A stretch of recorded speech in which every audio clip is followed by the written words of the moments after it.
Esther, capítulo 6, verso 1 em diante. O Senhor bradou fortemente ao meu coração essa palavra como palavra de Deus para essa noite. Diz assim o texto: naquela noite o rei não pôde dormir, de sorte que mandou trazer o livro das crônicas, isto é, os registros. Diga comigo, registros. Diga de novo, registros. Diga mais forte, registros. Naquela noite o rei não pôde dormir, de sorte que mandou trazer o livro das crônicas, os registros do seu reino, os quais se leram diante dele.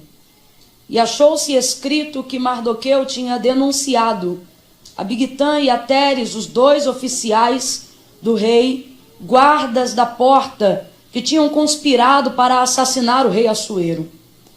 Perguntou o rei, então, que honra e que reconhecimento, se deu por isto a Mardoqueu? E os moços do rei, seus servos, lhe responderam: coisa nenhuma se lhe fez, rei.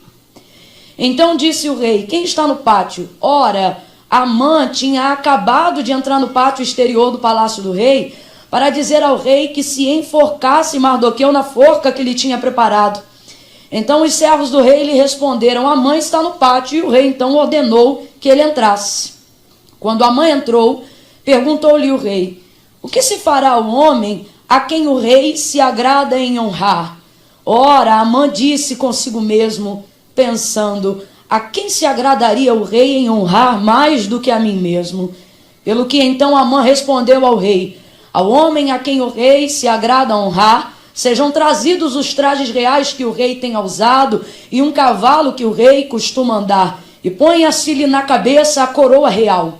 Então entreguem-se os trajes reais e o cavalo na mão de um dos mais nobres príncipes do rei, e vistam deles aquele a quem o rei deseja honrar.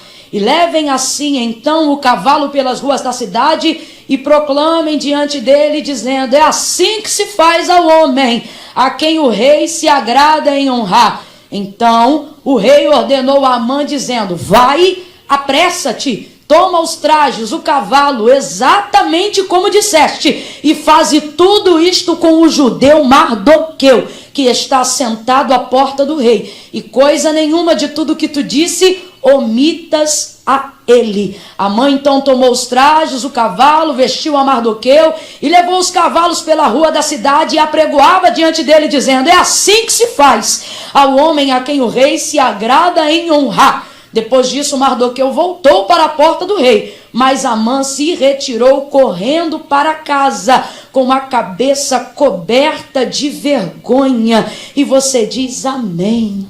Amém. Senhor nosso Deus e nosso Pai, bendito é o teu nome, ó Deus. Tu és Deus sobre toda a terra, acima dos céus, embaixo da terra, em tudo que existe, em tudo que há, em tudo que é conhecido e do que é desconhecido de nós, tudo é teu, tudo está sobre o teu domínio, sobre o teu controle, nada foge à tua vista, tudo está rigorosamente no teu comando. As estrelas, Senhor, ouvem o som de sua voz, uma a uma, Senhor, o Senhor as chama pelo nome, conhece a sua numeração, o seu tempo de vida, bem como os cabelos da nossa cabeça, o Senhor tem contados. Tu és Deus, tu és Deus, não há nenhum outro fora de ti ou além de ti. Ainda antes que houvesse dia, o Senhor já existia, e não há quem possa fazer escapar das suas mãos. Agindo o Senhor, quem impedirá? Ninguém pode impedir a operação, a execução do teu braço forte. Se o Senhor decidir fazer, não tem homem, não tem império, não tem governo, não tem império das trevas, não tem principado, não tem potestade, não tem nem mesmo incredulidade que impeça o que o Senhor decidir fazer. Sabemos que o Senhor tem uma decisão acerca de nós, sabemos que o Senhor tem um plano traçado para a nossa vida. Nós não somos obra do acaso, nós somos a expressão dos teus pensamentos, nós não somos obra do acaso. O Senhor nos idealizou antes do nosso nascimento. Nós estamos dentro do teu plano. Nós não somos qualquer pessoa, nós fazemos parte de um processo criterioso e seletivo. Nós acreditamos na inscrição de João 15, quando tu disseste: não foste vós que escolhestes a mim, mas eu vos escolhi a vós e vos nomeei para que vades e deis fruto, e o vosso fruto permaneça em mim. Nós acreditamos nisso, Senhor, por isso nós nos reunimos aqui nessa noite.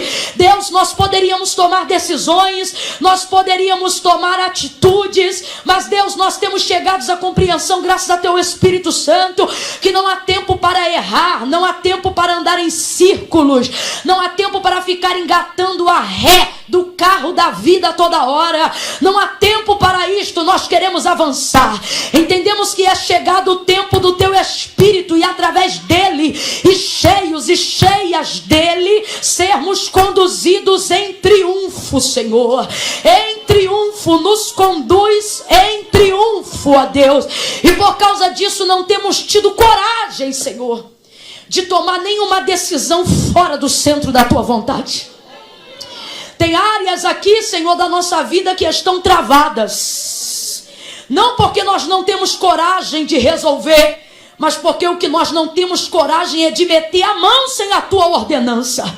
Porque dependemos da Tua palavra, e para tanto nesta noite estamos nos aproveitando deste evento que foi idealizado no Teu coração para esta cidade, deste evento que foi idealizado no céu para o coração do pastor Gerson, para a Projeto Semeando Avivamento. Ah, Deus, estamos aqui, Senhor, nos aproveitando disso para ouvir a Tua voz, voz de Deus e não de homem, voz do Espírito Santo e não de filosofia humana, voz de Jesus e não de Sócrates nem de Platão, voz de Deus e não de Freud, voz de Deus, do Criador dos céus e da terra, daquele que tem o manual da nossa vida. É por causa disso que estamos aqui. O nosso coração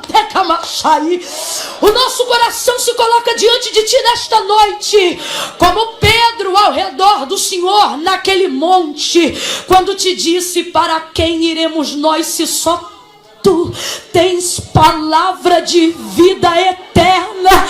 Senhor, nós temos compreendido que os prazeres dessa vida têm sido tão fugazes. Um carro que hoje é zero, amanhã já tem que ser vendido como semi-usado. Uma roupa que hoje é moda, amanhã já é retrô.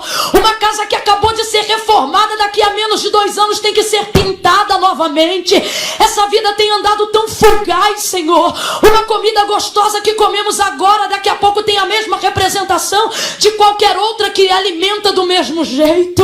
Ah, Senhor, é tudo tão fugaz, as coisas da carne são tão rápidas, e quantas vezes batemos de frente com o confronto da nossa alma diante do Teu Espírito, que é como um espelho diante de nós, revelando como estamos vazios, revelando como estamos insatisfeitos. Isso tem se revelado no mau humor com o irmão, isso tem se revelado em deitar e não dormir, uma insônia que não tem explicação, uma indisposição, Senhor, que poderia ser cansaço de tanto trabalhar durante um dia, mas não é. É uma letargia, um retardo espiritual, e por causa disso nesta noite nós conclamamos o Teu nome pelo poder da Tua palavra, e queremos Te pedir: envia a Tua palavra, porque não queremos prazeres carnais. Envia a Tua palavra, porque o carro, a casa e o dinheiro já não são suficientes, porque chegamos à compreensão pelo Teu Espírito que plenitude e abundância de alegria, de vida, de justiça, de paz estão no Teu reino. Por isso nesta noite, pelo poder da Tua palavra, nos insere no Teu reino, reino de justiça, como foi cantado, que se abra o céu e o Teu reino se manifeste em nós, Senhor. Batiza quem o Senhor tiver que batizar, reveste com poder de avivamento, traz a Tua onda sobre Petrópolis, através da Semeando Avivamento e das igrejas que militam na visão do reino. Orecamachanda rabachai, talabanda rabachai.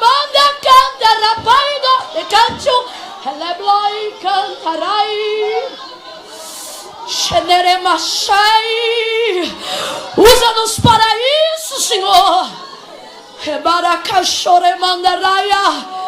Nessa noite, tudo que nós te pedimos, Senhor, é isso.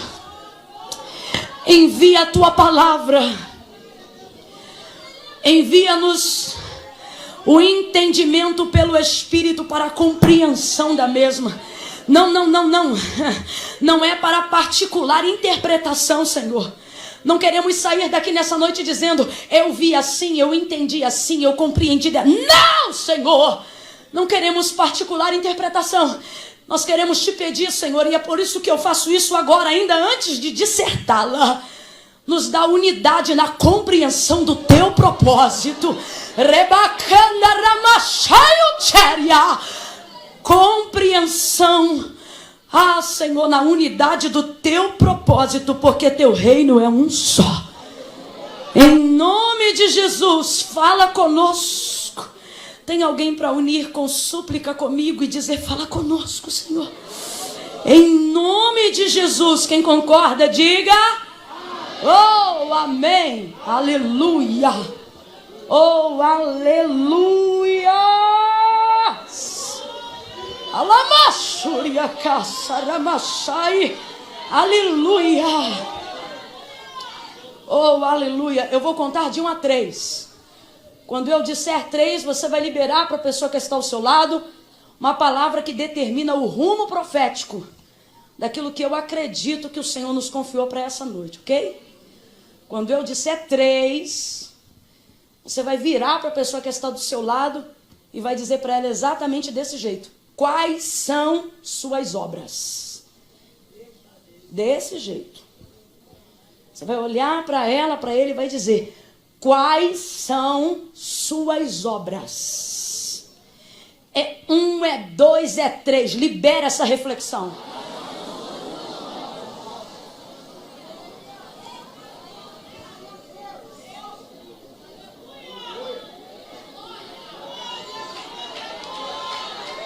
Aleluia.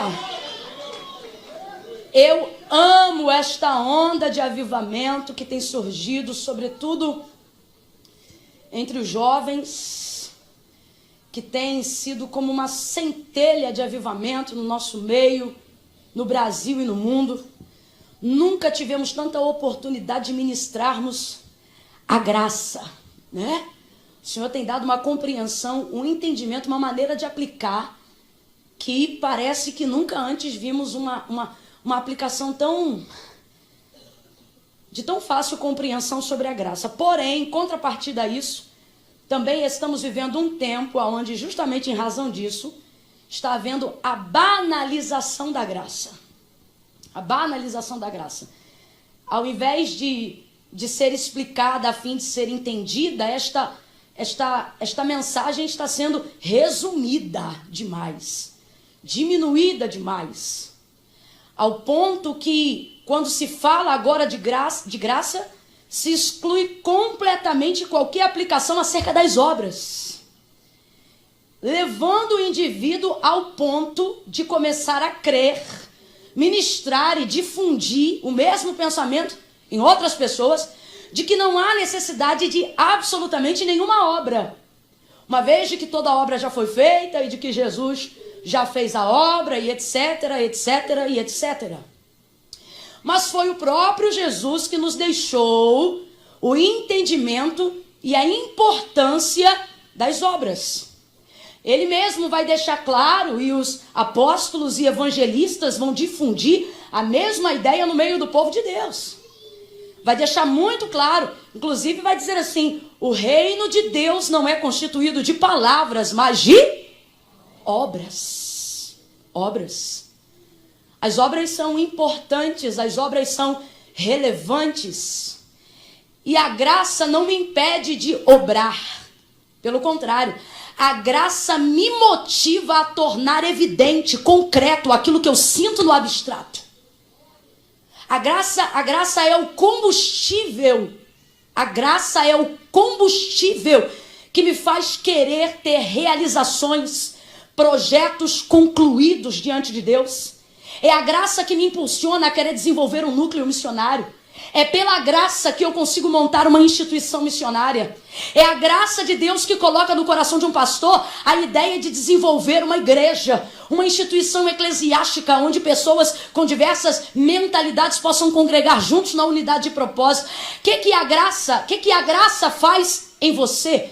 Que tipo de obra você tem sido conduzido a fazer? Porque se você disser que está sendo alcançado pela graça, que acredita na ministração da nova aliança na graça, mas não consegue obrar nada, isto não é a manifestação da graça no reino de Deus. Isso são palavras, e reino de Deus não se constitui de palavras, mas de obras.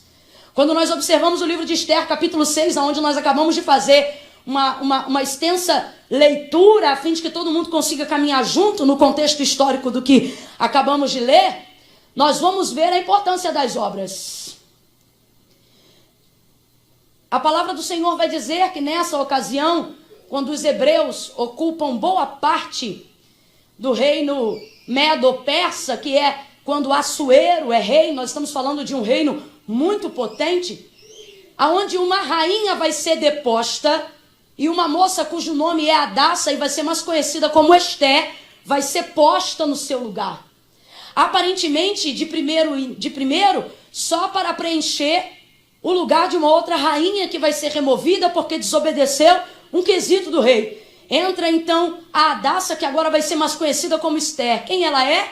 Sobrinha de Mardoqueu, um hebreu, um judeu, um homem temente a Deus.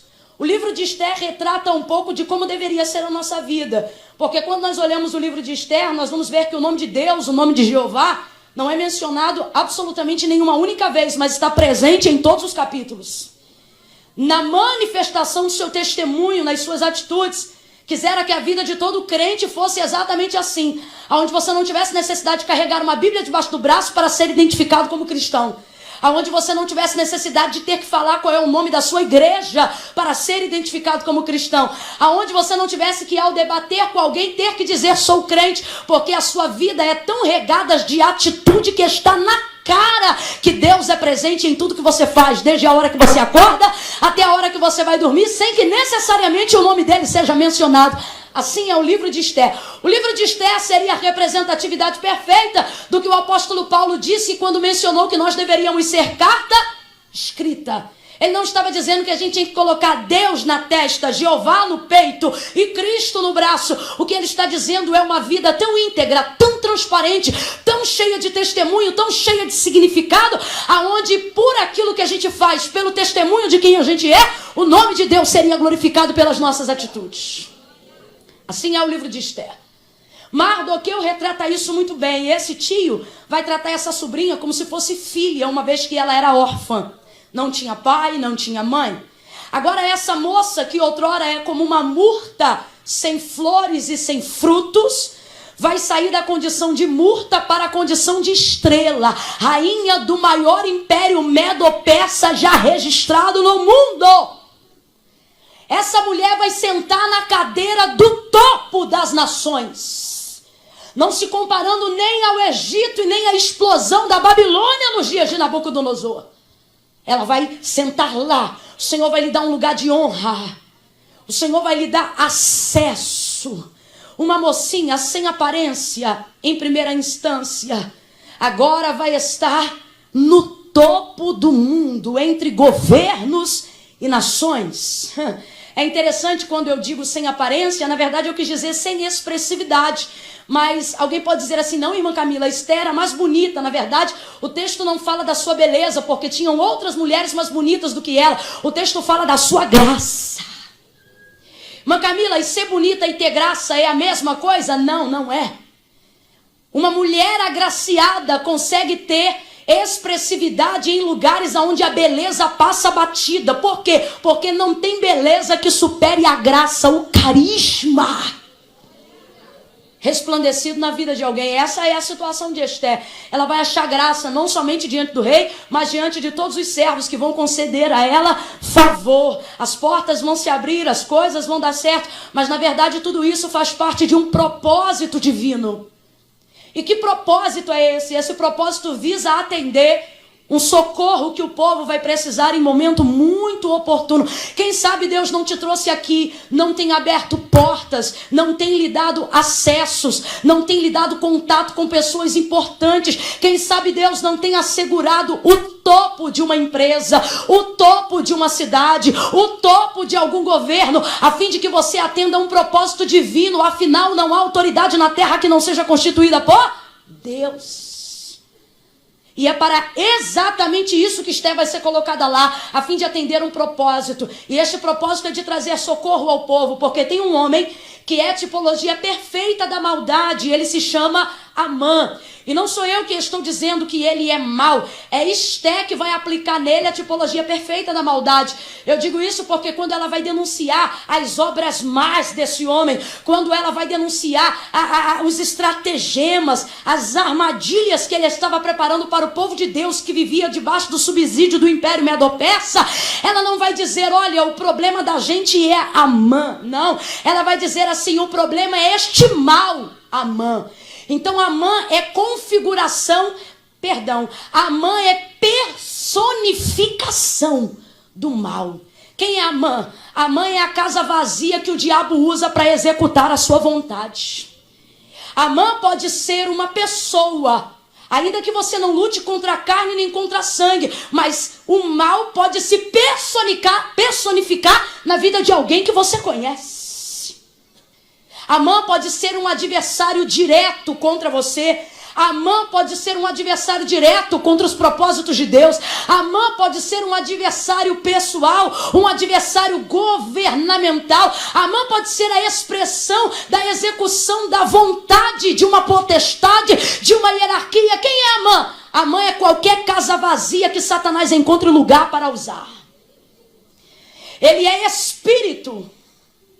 E para executar algumas coisas no nosso meio, ele precisa se personificar através das mãos de alguém, através dos pés de alguém, através da língua de alguém. Lembra quando ele entrou no Éden? Não conseguiu entrar diretamente. O texto diz que ele procurou a característica de algum dos animais pelos quais ele poderia usar. Por que não entrou no macaco, muito gracioso? Por que não entrou no tigre, muito íntegro? Por que não entrou no leão, muito valente, tipologia de outras coisas? Ah, eu já sei, eu vou entrar na serpente. O texto vai dizer, e ele entrou na serpente porque era a alimaria mais perspicaz dentre todas as alimarias do campo. Quando a gente é casa vazia, ou seja, quando temos brecha na vida, até as nossas qualidades se tornam ferramentas para o diabo fazer o que ele quer.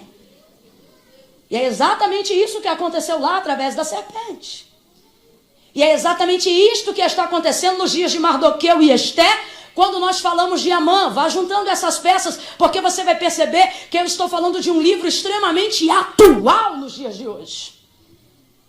Este homem personifica a vontade do mal. E o que é que a Bíblia fala sobre o justo? O justo, ele não é apenas alguém que não concorda com o mal. A palavra do Senhor diz que o Senhor identifica o justo na terra porque ele aborrece o mal. Mas Camila, tem diferença? Tem. O conivente não aborrece. Pode não concordar, mas não aborrece. O silencioso não aborrece. Pode se calar, mas não aborrece. O neutro não aborrece. Para ele tanto faz como tanto fez. A quem aborrece? Ao protestante. Ao que abre a boca. Ao que diz sim, sim. Ou diz não, não. A quem o império das trevas se sente incomodado? Com o justo, porque o justo é posicionado. O justo, ele não somente não quer o mal, como combate o mal. O justo se posiciona contra o mal, faz guerra contra o mal, protesta contra o mal, fala contra o mal, ataca o mal. Esses dias, numa entrevista, no Pleno News, se não me engano, exatamente no Pleno News, Ramírez, um pastor ex-satanista, vai trazer a sua experiência pessoal de antes e depois da conversão. E ele vai dizer sobre a sua dificuldade de entrar para manipular algumas ruas, algumas cidades, alguns lugares onde a igreja se reunia para orar. Ele entendeu então naquela época, hoje melhor ainda convertido, que a oração não tinha apenas um poder remediativo, não tinha apenas um poder de defesa, mas também um poder de ataque. E o povo de Deus precisa se lembrar dessa característica. Nós não somos aqueles que aprendemos apenas a nos defender, mas somos aqueles que também sabemos atacar, impor, estabelecer limites, determinar respeito. Mardoqueu representa esse tipo de justo, Mardoqueu representa esse tipo de gente. E quando é que ele expressa essa atitude? A mãe era um grão-vice, abaixo do rei, ele era a pessoa mais poderosa em toda a província de Suzã e em todo o reino. Mas o texto vai dizer que todas as vezes que Amã passava, todos os moradores, legítimos da cidade ou não, faziam a ele uma reverência e se inclinavam diante dele. Menos Mardoqueu. A reverência era muito simples, gente. Não precisava espalmar a mão na terra e botar a boca no pó. Era só fazer um sinal de respeito. Eu disse que era só fazer um sinal de respeito. Quando ele passasse, era só inclinar a cabeça. O texto diz que todo mundo fazia, mas mas Mardoqueu não fazia. O gesto era simples. Completa para mim, por favor. O gesto era... Gente, o gesto era muito simples, mas o significado era grande. Reverenciar era dizer eu respeito. Reverenciar era dizer eu admiro. Era só uma inclinação de cabeça, um gesto muito simples, mas um significado muito grande para ser feito diante de alguém que não merecia tal respeito. Transita, por exemplo, na Câmara algumas coisas que não merecem ser toleradas, algumas coisas que não merecem ser ouvidas. Vamos falar algumas coisas rapidamente sobre isso aqui. Por exemplo, como é que você respeita a imposição do pedófilo dentro da sociedade como um instrutor? Como é que você ouve essa ideia? Como é que entra na sua cabeça dentro de um parlamento onde legislações precisam ser feitas em defesa do povo e de repente você encontra alguém dentro do cenário federal com poder de ação querendo configurar o pedófilo não como um criminoso, mas um instrutor? Você ouve? É aí que vai estar a sua diferença. Tem gente que não consegue ouvir. Tem gente que vai protestar. Tem gente que não consegue deixar o discurso terminar. Tem gente que vai levantar a mão e vai dizer não! Normalmente o justo também pode ser facilmente identificado como alguém desequilibrado. Porque a palavra do Senhor diz que a fé pode ser loucura aos homens naturais. E ele diz assim, como pode os homens naturais compreenderem as coisas do Espírito? Quando eu falo coisas do Espírito, não estou falando de manto, não estou falando de espiritual, estou falando sobre a defesa dos princípios de Deus, porque Deus é Espírito. Esta é a base principal do espiritual. E ele diz, o homem natural não pode compreender essas coisas, porque ele é carnal, mas aquele que é do Espírito, tudo discerne, dele nada é discernido. Usa-se de um tempo para cá a ética, não como ética, mas como uma espécie de mordaça, para que o que eles chamam de respeito seja imposto sobre uma sociedade que não concorda com a personificação do mal. Fala-se de liberdade de expressão. Liberdade de expressão onde todo mundo pode falar o que quer, mas onde a gente não pode contrariar aquilo que está sendo dito. Isso não é liberdade de expressão, isso é anarquia.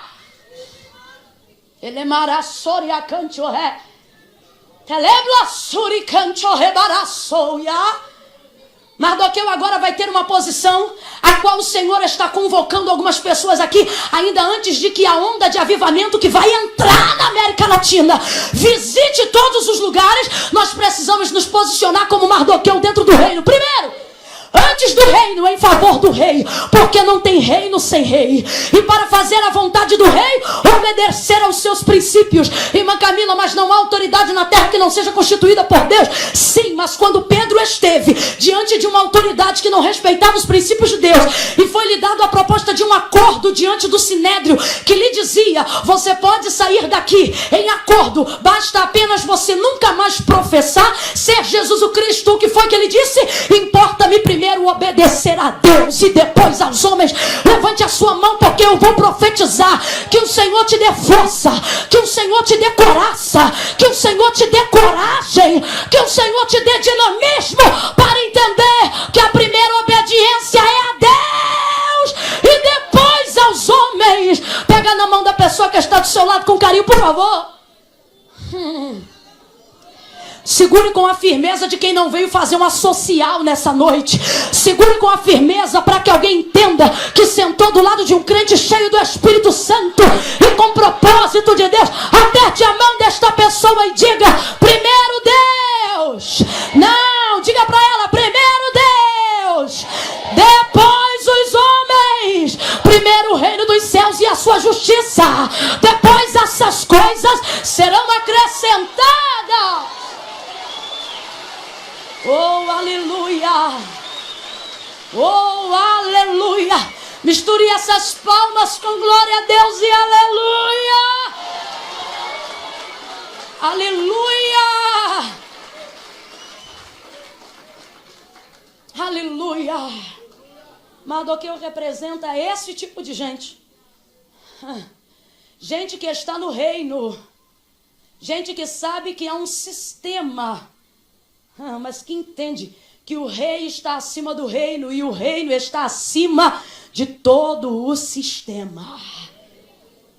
O sistema tem duas maneiras. A primeira é você tentar combatê-lo. E a segunda, resisti-lo enquanto combate. Porque vencer, você não vence. Por isso ele é chamado de sistema. Acerca de tantas naturezas e paixões carnais, o Senhor vai dizer: foge, foge. Desejos da carne, foge. Paixões da mocidade, foge. Natureza humana, foge. Agora, quando ele fala de diabo, que é o príncipe deste século, ou seja, o cabeça do sistema, ele diz assim, acerca dele, ele diz: foge. Ele diz: resistir. Firme esse joelho no chão, minha filha. Ai, irmã Camila, mas quando eu fecho o olho eu vejo o vulto. Quando você abrir a boca é o vulto que vai ver você.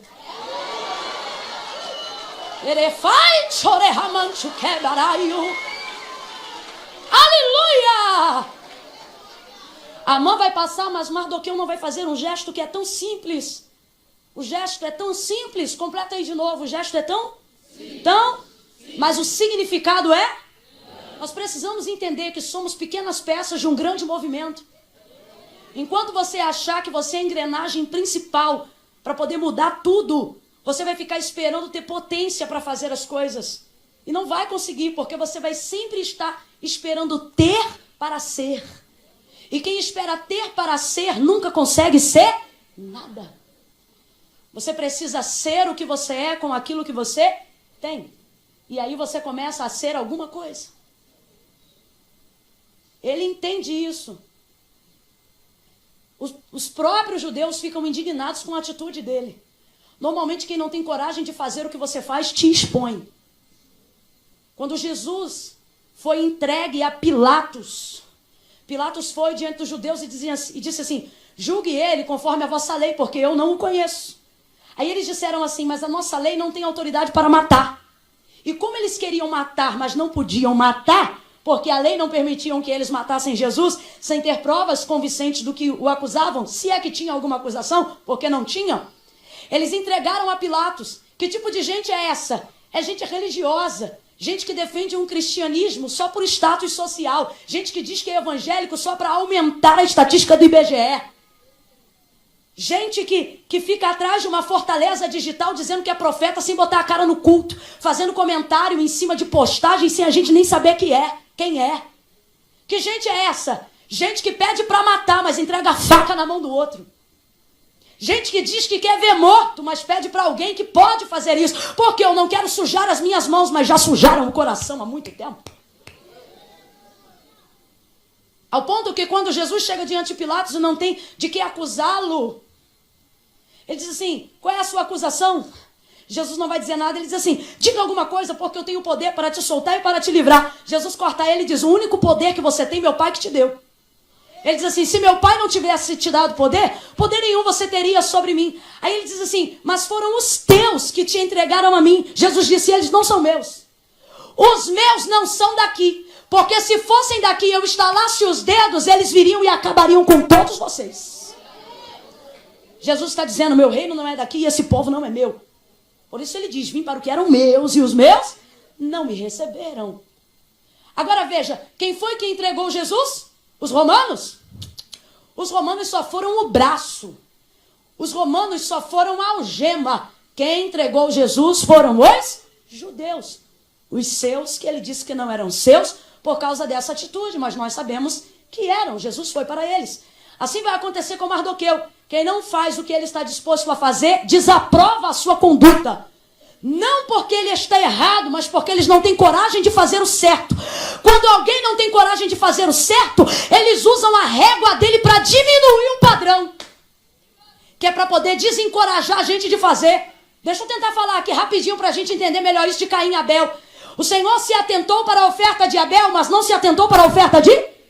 Quando Abel entregou a oferta, o Senhor a recebeu. Aí Caim ficou extremamente indignado. Por que ele não trouxe uma oferta para que o Senhor aceitasse também? Porque na cabeça dele era mais fácil matar Abel. O que é isso? Já que eu não consigo ir aonde alguém vai, já que eu não consigo fazer o que alguém faz, eu vou quebrar a régua para poder descer no meu nível. Então as pessoas começaram a se preocupar com a atitude de Mardoqueu. Só que o texto diz que ele não fazia. Por quê, irmã Camila? Porque o mal não tem que ser tolerado. Goste você do que eu estou dizendo ou não, a verdade é essa. Ah, irmã Camila, a minha verdade é outra. Então, meu irmão, você caça um jeito de descobrir a verdade que liberta, porque ela é uma só. Ela é uma só. Conhecereis a verdade e a verdade vos libertará. Não tem duas verdades, não tem meia verdade. A falta da verdade é omissão. A meia verdade é sofisma. A única verdade é aquela que produz salvação, libertação para o homem, convencimento dos seus pecados, arrependimento, redenção, conversão, metanoia. E o nome dela é Jesus Cristo. Jesus Cristo! Jesus disse: eu vim para desfazer as obras do diabo.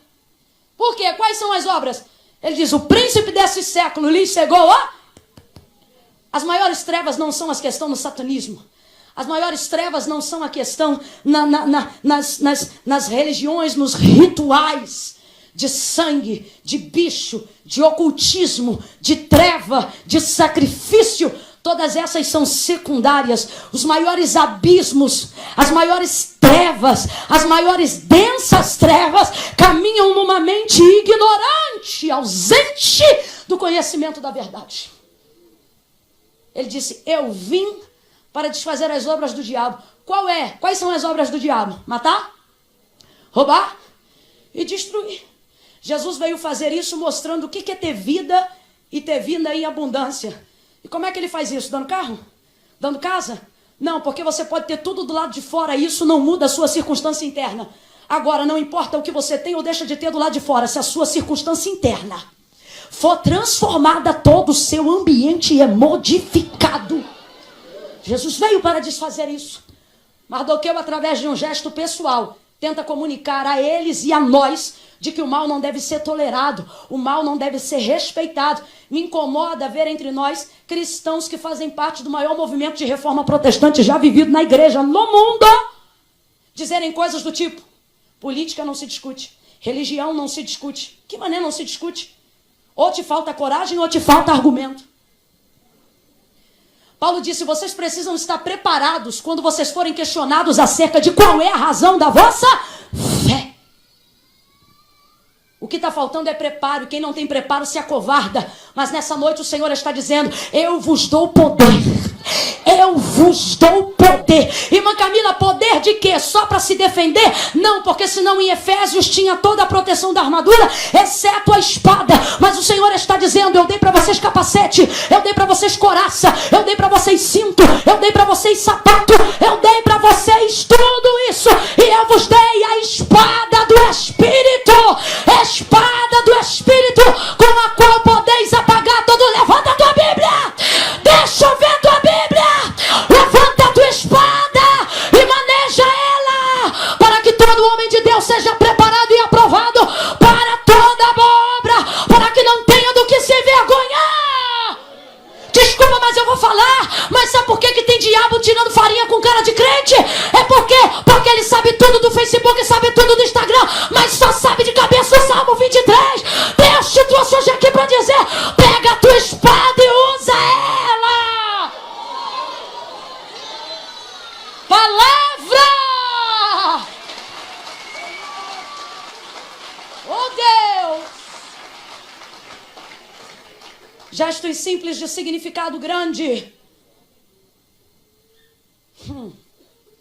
Nossos gestos estão falando muito sobre nós. Vou falar bem rasgado. Quem você curte? Curtir é só 2 cliques. É um gesto? É um gesto? Mas o significado ainda é grande. Quem você segue? Seguir é mais fácil do que curtir. Curtir pode ser até 2 cliques. Seguir? Um só. Se curtir é simples, seguir é simplíssimo. Mas tem um gesto maior do que curtir. Porque curtir pode ser momento. Seguir, constância. Quem você segue?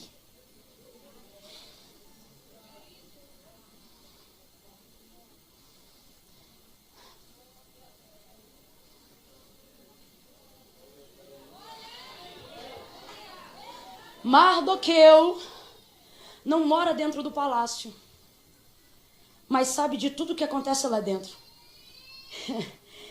Ele é um homem tão ligado com o céu. Ele é um homem tão ligado nas coisas do reino, que o que quem mora lá dentro não sabe, do lado de fora, ele sabe.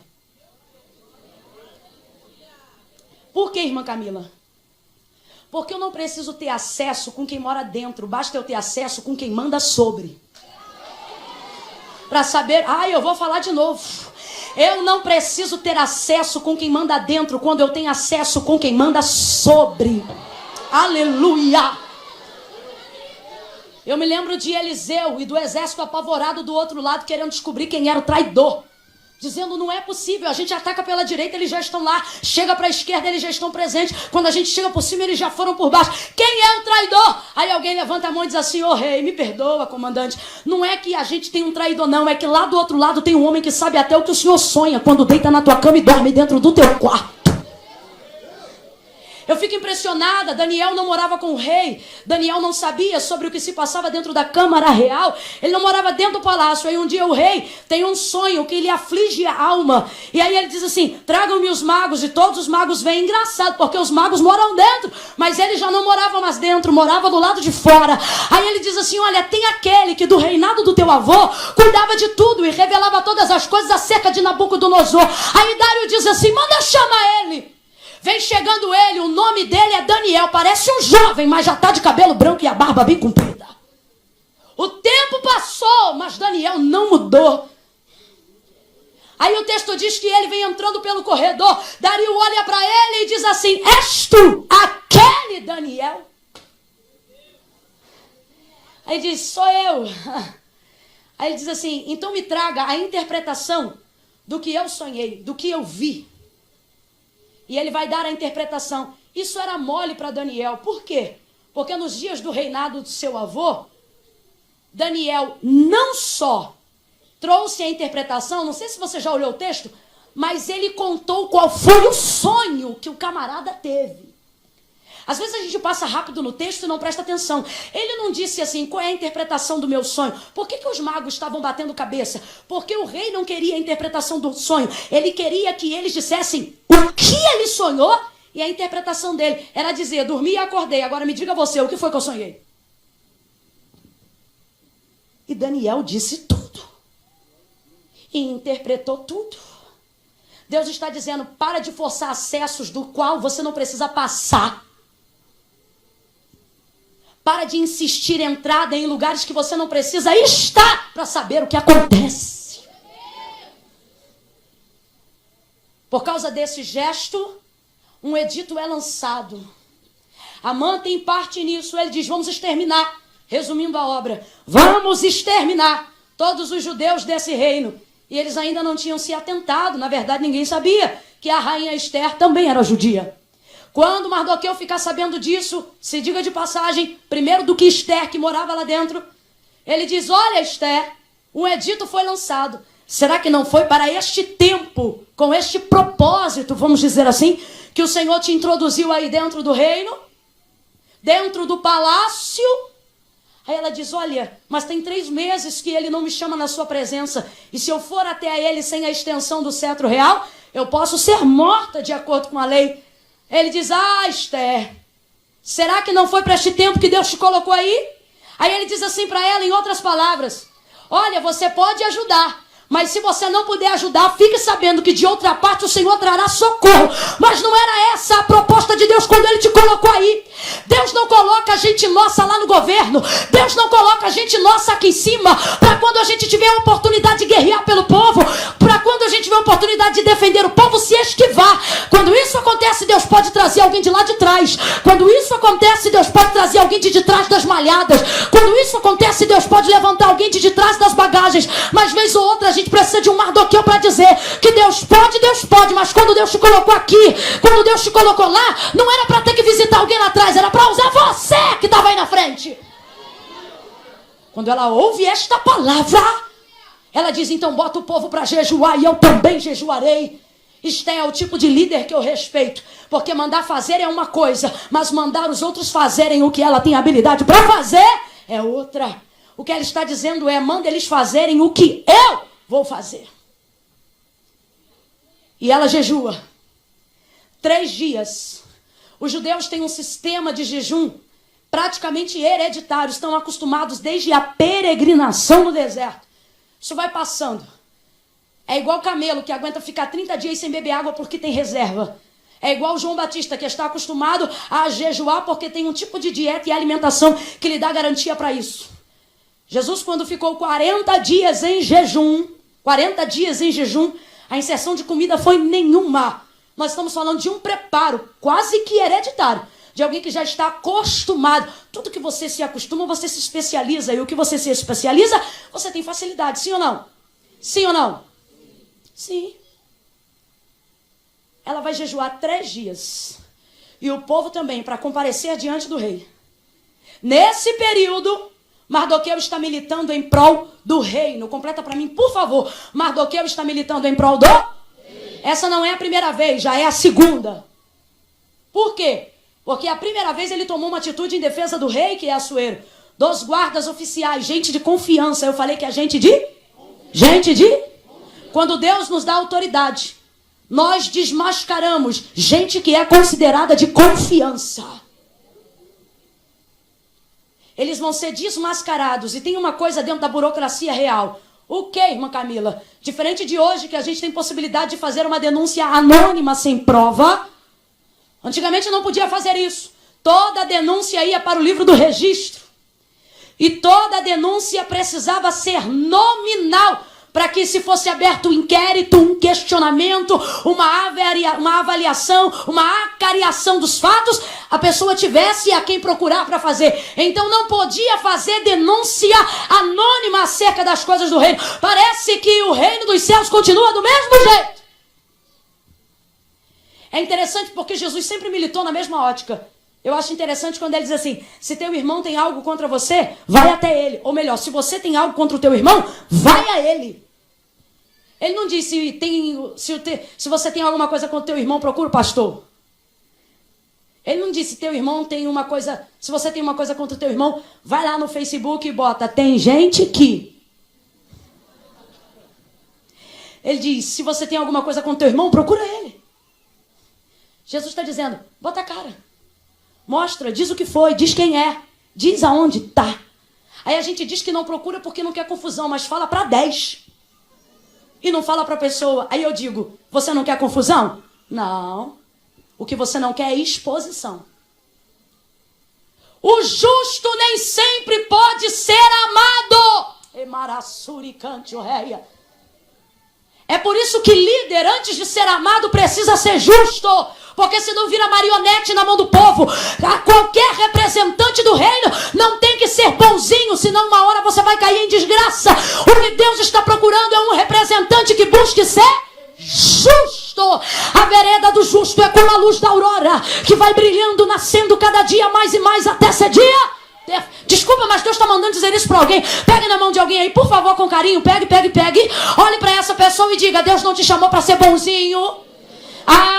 Diga isso, Deus não te chamou para ser legalzinho. Olhe e diga: Deus não te chamou para ser popularzinho. Diga: Deus te chamou para ser justo. Ei, mãe, quando você for justa, teu filho vai te honrar. Ei, marido, quando você for justo, tua esposa vai te reconhecer. Sua liderança será reconhecida. Seu ministério será reconhecido. Sua unção será respeitada. Seja justo. Ele diz: sede justo como justo é o vosso Pai que está no céu. Primeiro tripé da base do reino de Deus. Ele vai dizer: porque o meu reino é justiça. Meu reino é justiça. Meu reino é justiça. O Senhor está requerendo de nós nesta noite. Ele está dizendo: justiça. Seja justo. Seja justo.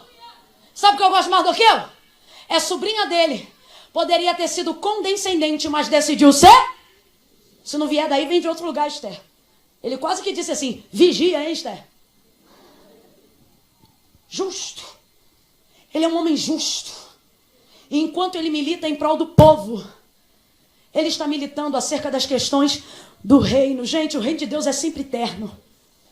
Por causa da popularidade de Billy Graham, chegaram para ele um dia: haja vista como justo era. Disseram: Billy Graham, se você se candidatar à presidência esse ano, você ganha no primeiro turno. E ele disse: eu não posso, uma vez sacerdote, me rebaixar à presidência. É o tipo de coisa que está pedindo para ser detonado. E na época foi. Hoje é valorizado, mas na época foi detonado. Billy Graham foi uma das primeiras pessoas a alcançar ibope televisivo no horário nobre, com programa sustentado por ofertas e pela instituição Billy Graham. E sabe do que chamavam ele na época? Billy Grana. Porque achavam que ele só queria o dinheiro do povo. Nós temos 128 países, o camarada pisou em 126. Porque era bonzinho? Não, se você for bonzinho, seu ministério será limitado. Se você for bonzinho, sua paternidade será limitada. Se você for bonzinho, seu pastoreio será limitado. O Senhor está dizendo: mas se você for justo, não vão ter barreiras, não vão ter fronteiras, não vão ter falácia. Deus falou comigo, Deus falou: Camila, seja justa. Deus falou comigo: Camila, seja íntegra. E eu vou te dar autoridade. Eu disse: Senhor, o que é autoridade? Ele disse: autoridade não é a capacidade de pregar. A autoridade é ter a capacidade de aplicar o que você prega, já vista que você é. Aí Deus falou assim comigo: ei, na minha época, logo no início, ele me disse assim: não tenha pressa de falar. Porque quando a gente descobre a Bíblia, descobre o Evangelho, descobre quem é Jesus, a gente quer pregar em todo canto. É no ônibus, é na praça, é em qualquer lugar. A gente fica chato. E aí o Senhor disse para mim, certa feita: não tenha pressa de falar. E eu disse: então, Senhor, o que eu faço? Ele disse: aguarde, olha isso, aguarde até que queiram te ouvir. Eu disse: Senhor, me ajuda. E ele disse: você não precisa de crédito para falar, porque falar qualquer um fala. Ele disse: você precisa de crédito para ser ouvida. E até lá, Deus, o que eu faço? Ele: até lá, viva um testemunho coerente com o que você quer dizer. E aí eu vou te dar autoridade. E a sua autoridade poderá até ser questionada, mas nunca removida. Oh, levante a sua mão, eu quero profetizar isso sobre a sua vida, Mardoqueu de Deus. A sua autoridade poderá ser até questionada, mas não poderá ser removida. Lutarão contra ti, mas não prevalecerão contra ti, diz o Senhor, porque eu sou contigo para te livrar. Toda ferramenta preparada contra ti não prosperará. Toda língua que se levantar contra ti em juízo, tu a condenará. A autoridade poderá ser questionada, mas nunca será removida. Prega, João Batista. Prega, Mardoqueu. Denuncia. Uou! Denuncia. Ó, tem um homem aí fazendo uma denúncia. Teres e Bigtan vão te matar. É conspiração. Estão esperando o momento. É mesmo? Quem falou? Mardoqueu. Escreve aí. Acaria. É verdade? É. Manda prender. Livramento. Rei Assuero. Quem deu? Mardoqueu. Aí o texto diz assim: naquela noite, o rei não pôde dormir. Por favor, me pergunte que noite. Pergunte ao seu irmão, que noite? À noite que Zeres disse assim: constrói uma forca e mata ele. Aí ele constrói uma forca que dá altura para o lado de fora do muro da casa. Todo mundo está vendo a forca ser construída. A mãe está construindo uma forca porque ele quer enforcar Mardoqueu. Ele não quer só enforcar Mardoqueu, ele quer que Mardoqueu seja exemplo. Poderia ter matado ao fio da espada, poderia ter lançado a guilhotina. São métodos mais rápidos e aparentemente mais eficazes de aniquilação. Não foi assim, inclusive, que ele mandou matar o povo? Mas não, para Mardoqueu não quer espada, para Mardoqueu, enforcamento. Por quê? Ele não quer morte, ele também quer exemplo. E por que a forca tão alta? Para que todos vejam o que acontece com quem se opõe à maldade de Amã. E por que a forca? Fala de sufocamento. Você tem uma coisa que o diabo odeia, não é a nossa capacidade de andar, é a nossa capacidade de profetizar enquanto a gente anda, é a nossa capacidade de falar enquanto a gente caminha.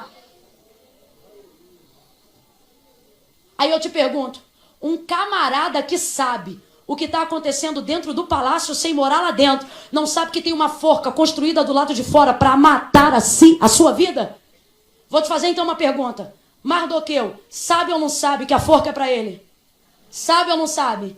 Mas você não vê em momento nenhum no texto do livro de Esté Mardoqueu gastando nem 15 minutos de sua preciosa vida enquanto milita em prol e em defesa do reino e em defesa do povo, militando em favor de si mesmo acerca da forca. Ele não fala da forca, ele não desarticula a forca, ele não fala nada, ele não pede ninguém para dar livramento da forca, ele pede Esté para trazer socorro ao povo, mas ele não fala nada sobre a forca.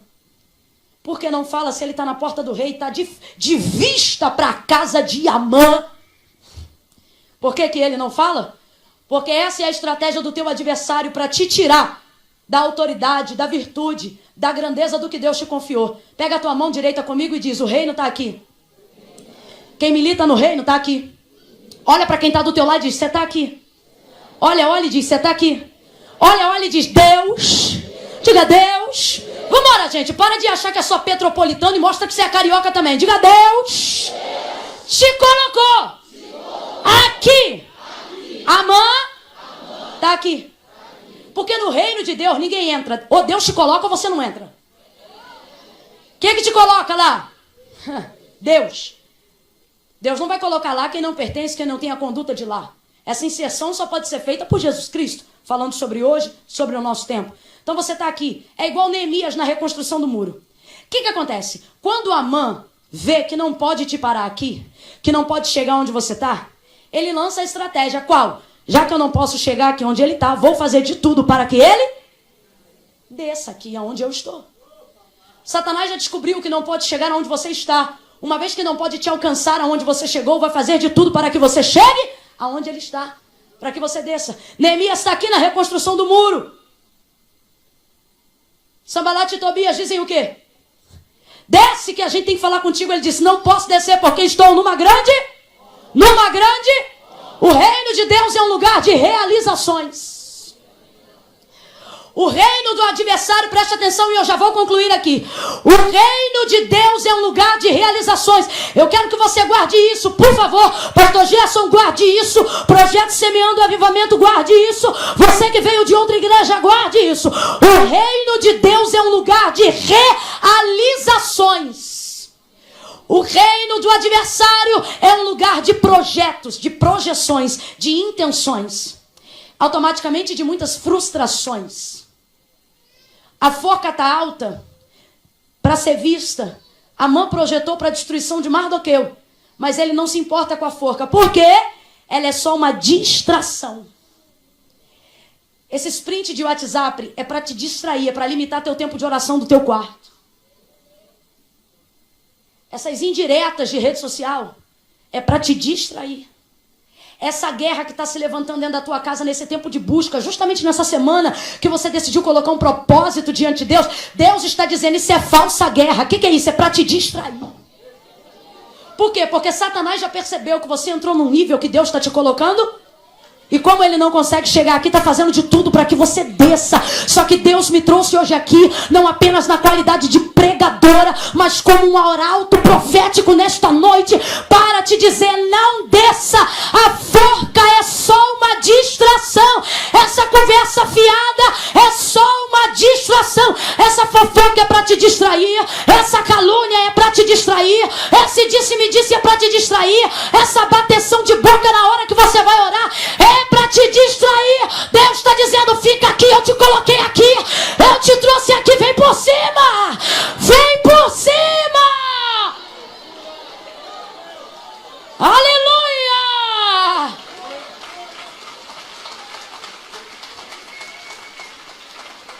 O rei não consegue dormir na noite que Amã projetou a forca da morte para Mardoqueu. O rei não dorme. Manda trazer o livro dos registros. O livro dos registros pode ser conhecido como o livro das obras. Por quê? Porque no livro dos registros não entra o que você quer fazer. No livro dos registros não entra o que você tem vontade de fazer. No livro dos registros não entra o que você poderia ter feito. No livro dos registros só entra o que você... Por isso é o livro das obras. Malaquias 3,16. O Senhor tem um memorial, aonde, havendo menção de seu nome, há inclusão no memorial que é chamado livro das obras. Malaquias 3,16.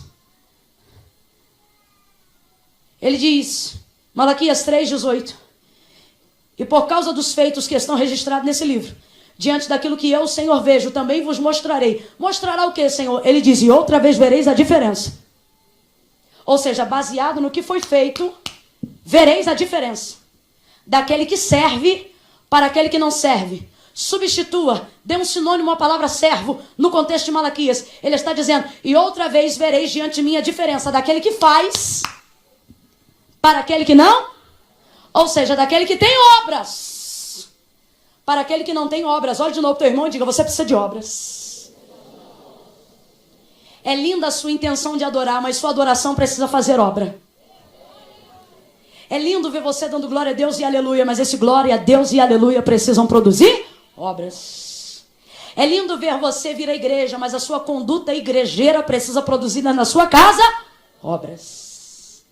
É lindo viver a alegria da salvação, mas a sua salvação precisa lhe dar um testemunho mais do que abstrato, um testemunho concreto. Tem um hino da harpa que me arrepia, da harpa cristã. Ele diz assim, uma estrofe dele, posso, tendo as mãos vazias, a Jesus me apresentar. Olhe de novo para ele, porque estamos sendo confrontados nessa noite pelo Espírito. E diga, quais são as suas obras? Sabe por que eu estou dizendo isso? Por causa das obras de Mardoqueu, os projetos de Amã foram reputados a nada.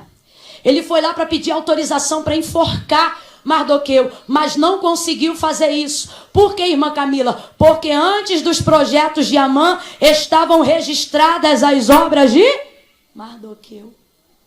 O que pesa mais numa balança, projetos ou obras? E por que pesa mais? Porque projetos é aquilo que eu quero fazer, obras é aquilo que eu já... É o que Deus está dizendo, o que teu adversário tem contra você são projetos. O que você tem diante de mim são feitos. E todas as vezes que... Pode vir. E todas as vezes que projeções da maldade forem colocadas diante da igreja, todas as vezes que projeções da maldade forem lançadas sobre os nossos filhos, todas as vezes que articulações do império das trevas, armadilhas feitas na madrugada, porque o mal é covarde. Enquanto Mardoqueu está orando, Amã está construindo uma forca. O diabo trabalha durante a noite, porque a palavra de Deus diz que os filhos de Deus andam durante o dia. Quem está dizendo dizendo, está falando das ações covardes do inferno. Ele age aonde ninguém pode ver, para quando a luz for denunciar, a coisa já estiver pronta. Mas o texto vai dizer que naquela noite, ou seja, naquela escuridão, o rei não pôde dormir. O Senhor está dizendo, ei, fica tranquilo, porque quem te guarda não dorme. Eu estou meditando sobre... Levanta a mão, eu estou sentindo graça de Deus. Eis que não tosquenejará, não dormitará o guarda de Israel. O Senhor é quem te guarda, é a tua sombra. O sol não te molestará de dia, nem a lua de noite. Deus te trouxe aqui para te dizer, eu te guardo de dia, te guardo de noite. Eu te guardo diante do que você vê e diante do que você não vê. O olhar de chama de fogo de Deus está passando na nossa casa, está passando na nossa rua. Ele está vendo. Pega na mão de alguém e diga, ele está vendo. Ele está vendo. Vai dormir tranquilo. Vai orar em paz. Aí, irmã Camila, mas o que estão tramando? O Senhor está dizendo, fica tranquilo. Ora pelo que você sabe, deixa que eu trabalho onde você não sabe. Deus do profundo, do oculto e do escondido. Levanta a mão direita para o céu comigo e diga, Deus do profundo, do oculto e do escondido, Ele está se levantando em nossa defesa nesta noite. O Deus do oculto, o Deus do profundo, o Deus do escondido vai defender o justo, vai defender os retos. Quais são as suas obras? Projetos falam de intenções. Ei, sabe por que eu digo que a forca é uma distração? É uma ameaça. Entre dizer que vai fazer e fazer, há uma ponte cujo tráfego depende da vontade de Deus. Ah, vou falar de novo. Entre dizer que tem vontade de fazer e fazer, há uma ponte cujo tráfego depende da autorização de Deus. A forca está pronta, ó. A forca está pronta. A ameaça é evidente. Mas por que ele acorda cedo para visitar o rei? Porque ele precisa de autorização. O Senhor está dizendo, não fica com medo não.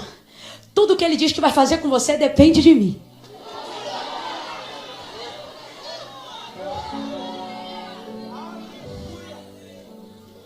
Agora, o projeto de Amã depende de autorização. Mas as obras de Mardoqueu vão lhe gerar decretos. Vou explicar. Durante a noite, enquanto a forca é construída, o rei não dorme. O que está acontecendo? O mal está dizendo, vou matar, vou matar, vou matar. E o rei está do outro lado dizendo, vou honrar, vou honrar, vou honrar. Veja isso. O rei não vai pedir a Amã para honrar Mardoqueu. Não. O rei decidiu honrar Mardoqueu independente de Amã. O rei só vai pedir uma ideia. O que ele está dizendo é que eu vou honrar, a decisão é minha. Como vai ser? Vai ser opinião sua. Ou seja, a honra que o rei decidiu dar para Mardoqueu não passa por Amã a honra. O que passa é o jeito. Mas Camila, o que você está dizendo? O Senhor está dizendo, por que você tem temido projetos quando eu já estabeleci decretos? Baseado nas suas obras. Agora, por que tem gente que não está conseguindo vibrar com a mensagem? Porque enquanto eu estou falando de obras, você olha para a sua história e se pergunta, o que eu tenho feito? Só que não tema o seu coração. Deus não te trouxe aqui para envergonhar, porque Deus não envergonha quem busca. Deus te trouxe hoje aqui para te dizer, meu livro ainda está aberto, a caneta ainda está na minha mão e a tua vida ainda é minha. E eu vou te mostrar que o meu reino não é um lugar de planos frustrados, Camila. Eu vou te mostrar que o meu reino não é um lugar de projetos circunstanciais. Eu vou te mostrar que o meu reino não é onde eu registro as lágrimas do livro que você não escreveu, as pessoas da tua família que você não conseguiu salvar. Não, Ele está dizendo, eu vou te mostrar que no meu reino não tem lugar para sua tristeza ministerial, as coisas que você não conseguiu fazer. Eu vou te mostrar que no meu reino você é realizado, você é um homem de obras, você é uma mulher de obras, você